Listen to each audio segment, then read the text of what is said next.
তিস্তা অববাহিকায় বন্যা ও নদী ভাঙ্গন রোধ সহ আবাদি জমি রক্ষা এবং সমন্বিত নদী ব্যবস্থাপনায় মতবিনিময় সভা। রোববার দুপুরে গাইবান্ধা জেলা প্রশাসক হলরুমে হয় এ সভা। চীনের পাওয়ার চায়না কোম্পানি এবং পানি উন্নয়ন বোর্ডের সদস্য সহ উপস্থিত ছিলেন নদীপাড়ের বাসিন্দারা। পাওয়ার চায়না কোম্পানি তাদের সমীক্ষায় তুলে ধরেন প্রকল্পটি বাস্তবায়িত হলে বন্যা ও নদী ভাঙ্গন রোধ সহ জীববৈচিত্র্য, আবাদি জমি রক্ষা, শাখা নদী উদ্ধার, পানি সংরক্ষণ, সড়ক ও স্যাটেলাইট টাউন গড়ে উঠবে।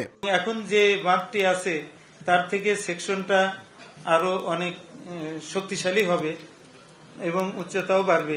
আমাদের এই প্রজেক্টটা যখন কমপ্লিট হবে তখন আমরা আশা করছি ন্যূনতম 170 বর্গ কিলোমিটার জমি পুনরুদ্ধার হবে। পরে অংশীজনরা তাদের মতামত তুলে ধরেন। একই সঙ্গে একাধিক বাঁধ দিয়ে ভারত কিভাবে তিস্তাকে গলা টিপে মারছে তারও তীব্র সমালোচনা করেন।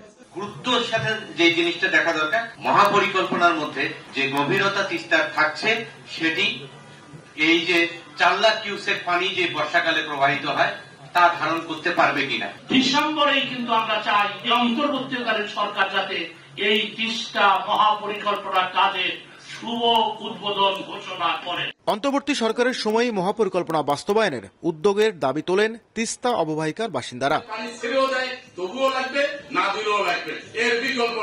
নাজমুল ইসলাম নিশাত, সময় সংবাদ, গাইবান্ধা।